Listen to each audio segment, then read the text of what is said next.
dito si Nico David. Wow.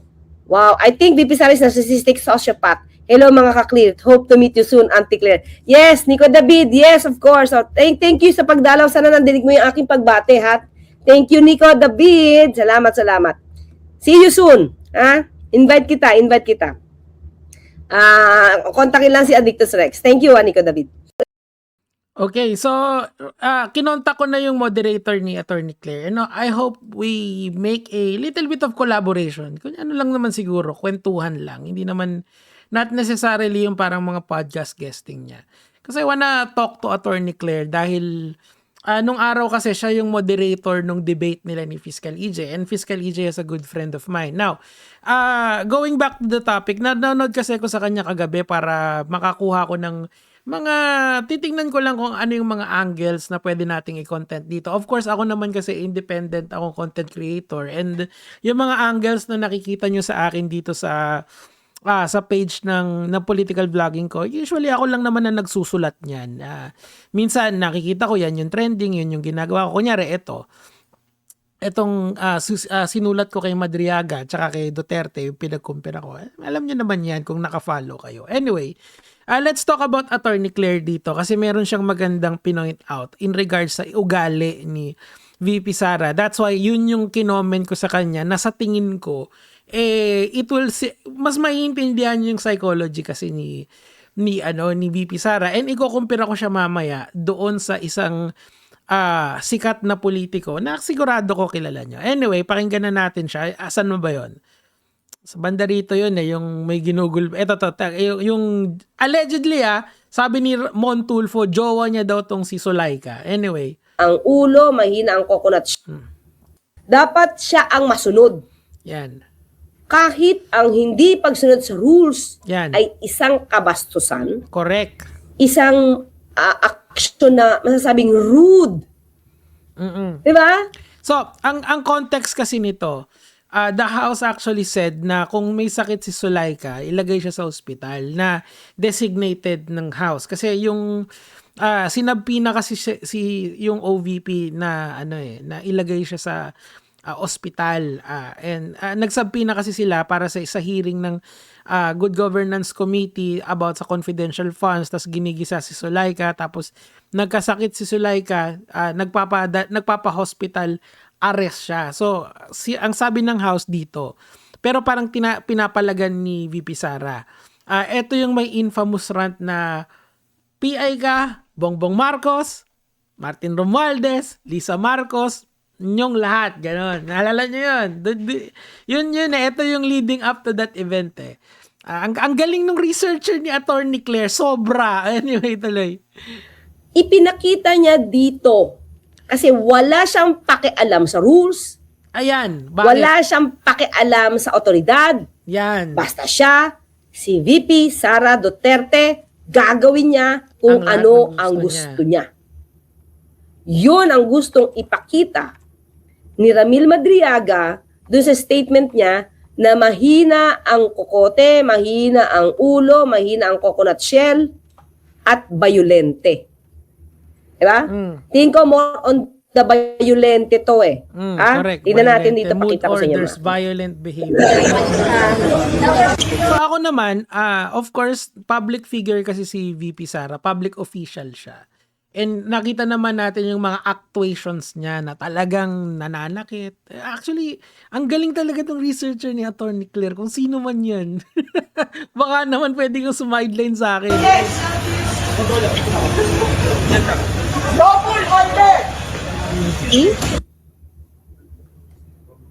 Yan, Otoridad yan, Is it because VP ka? Yung isang public servant, gaganyanin mo dahil lang kay Atty. Zulaika Lopez. Kasi nga, ma'am, eto, chismis lang naman, Siyempre, kung sigurado yung asawa ni Ma'am Claire, ni Auntie Claire, pag naging ganyan, magwawarla-warla ka rin, di ba? Tama, di ba? Kasi nga, sabi ni Mon Tulfo, sila daw. Sabi ni Mon Tulfo yun. Ako naman, okay lang naman sa akin yung mga LGBT na yan. Wala naman akong problema dyan, di ba? Sabi niyo na, hindi ako nagsabi niyan, Baka, ako makasuhan. Pero si Montulfo yun, nabasa ko sa isang post niya. Oh, 'di ba na sila daw, 'di ba? Eh wala namang masama eh. I mean, or kung hindi man sila, baka naman BFF, 'di ba? Ako kunyari, ginanyan si Fiscal EJ, magwawala din ako, 'di ba? Or si Melo Yap kasi mga friends ko yung mga yan eh. Ganun din siguro si Attorney Claire pag sa asawa. Pero tama nga naman si attorney rito. Dapat medyo lagyan mo naman ng konting class. Kaso nga lang talaga, meron kasing isang nagtatay in psychological term, psychological state of being kay VP Sara. Kaya napaka-comment ako nung nakikinig ako kay Attorney Claire. Kasi silent watcher lang ako ni Attorney Claire. Kasi baka kasi pag nag-comment ako, sasabihin, o ikaw, Nico David, ano ka kay Attorney? Hindi naman. I just find her, believe din ako sa tibay ni Attorney Claire kasi buong makinarya ng DDS yung inaharap niya. Hindi nyo alam kung gaano kalakas yun. Men, like ako yung mga troll sa akin, makikita nyo kung ano-ano yung sinasabi sa mga pages ko, di ba? May auto-moderate naman ako. Oo, totoo yun, meron ako nun. Para hindi masyadong para hindi ako masyadong walang yain. Kaso, miski meron kang auto-moderation, winawalang ya ka pa rin. They find ways. Parang BDO. Ang lupit. Anyway, ituloy natin. Alang they are just implementing, enforcing. Correct. They're Diba? just doing their job. The rules. Okay, Ano ba yung rule na binigay ng House of Representatives? dyan, I-confine, sa isang i-check ospital. up itong si Atty. Zuleika Lopez sa veterans. Correct. Pero ang ginawa niya, naghanap siya ng Ayaw. sarili niya ambulansya, kinuha niya si Zuleika Lopez from the veterans, sinampa niya sa ambulansya, dinala sa St. Luke's. Hindi pwede yun kasi nag-utos ng House yun Pero pinagbigyan pa rin si VP Sara. Ngayon hindi na siya pagbibigyan. She will face the reality of the situation. Teka lang. Pero dito pinakita yung nanuntok si VP Sara Club. Saan ba yun? Nabanggit niya lang yata Pero meron dito nanuntok siya ng sheriff. I think binring up ito ni Attorney Claire somewhere here Pero gets nyo na yung point niya and dito rin diniscuss din ni Attorney Claire yung yung miski yung sarili niyang tatay hindi siya makontrol. Now, ako kasi ginawa ko, binabaan ko ng term to kasi sa magandang addition to para makita nyo talaga yung ugali ni VP Sara. Ako kasi education major ako syempre. And meron naman kaming mga may psychology classes kami. And usually may mga checklist kasi yan kung makikita nyo. Of course, since this is already part of public discussion and nakikita naman talaga natin yung actuations ni VP Sara, di ba? Sa tingin ko, meron siyang antisocial personality disorder, narcissistic personality disorder. I think narcissistic sociopath. Meron kasing cross yung yan. Of course, I would like her to get a mental health professional, pero a mental health assessment kasi makikita nyo talaga yan kung ano yan ito yung mga signs niya di ba? Tingnan nyo. Grandiosity entitlement, 'di ba? Entitlement niya na ang sinabi ng House dahil yan yung batas, doon yan yung yan yung ruling, 'di ba? Sa batas kung ito yung ruling ng House, dapat yun yung susundin. May humanitarian consideration naman na binigay ang 19 Congress. Alam ko yan kasi 19 Congress si Boss Martin yung yung head niyan So ang consideration ng House is dalhin si Zuleika Lopez si Attorney Zuleika Lopez sa veterans. Yun yung humanitarian consideration doon sa sitwasyon ni